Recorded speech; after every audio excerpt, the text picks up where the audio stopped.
ओम श्री साईराम. ओम श्री साई सुलभ प्रसन्नाय नमः.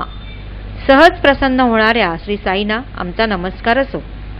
भगवान बाबा हे शिवशक्ती स्वरूप आहेत. भगवान शिव हे तर भोले भंडारी म्हणून प्रसिद्ध आहेत, तर माता पार्वती ही अत्यंत दयाळू आहे. हे दोघेही जिथे एकवटले आहेत असे आपले साई माता पिता दीनबंधू सखा अत्यंत दयाळू असून भक्तांवर सहजतेने प्रसन्न होतात. भगवान बाबांनी सांगितलेली ही एक मजेदार कहाणी. एकदा शिवपार्वती आकाशमार्गे भ्रमण करत असताना त्यांनी एक व्यक्तीचा आक्रोश ऐकला. दयाळू पार्वती मातेने खाली पाहिले तर एक मनुष्य डोंगराच्या कड्याशी असणाऱ्या झाडाच्या फांदीवर लोंबकळताना पाहिला. त्या झाडाची फांदी तुटण्याच्या बेतात होती आणि म्हणूनच त्याचा आक्रोश चालला होता. त्यावर माता पार्वती भगवान शिवशंकरांना म्हणाल्या, हे भोले भंडारी, आपण या मनुष्यास वाचवावे असे मला वाटत आहे. त्यावर शंकर भगवान म्हणाले, आपण विश्वजननी आहात, तेव्हा आपणच का याला वाचवत नाहीत.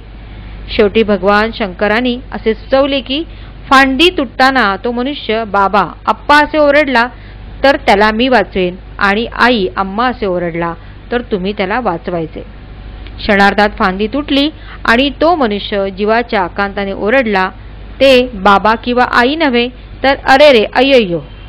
हा भवसागर पार करून जात असताना आपणा सर्वांवर नेहमीच अशी संकटे येत असतात.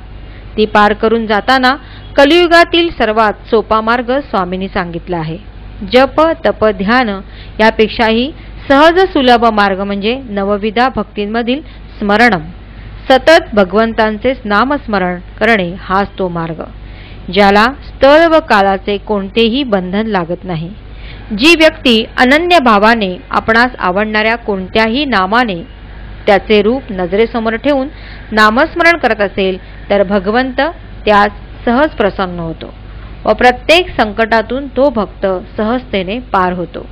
तसेच स्वामी म्हणतात की चराचरातील प्रत्येक जीवमात्रांमध्ये परमेश्वर आहे असे समजून तुम्ही त्याची सेवा करा. केवळ हाच एकमात्र मार्ग परमेश्वराला प्रसन्न करून तुम्हाला त्याच्याप्रत नेतो.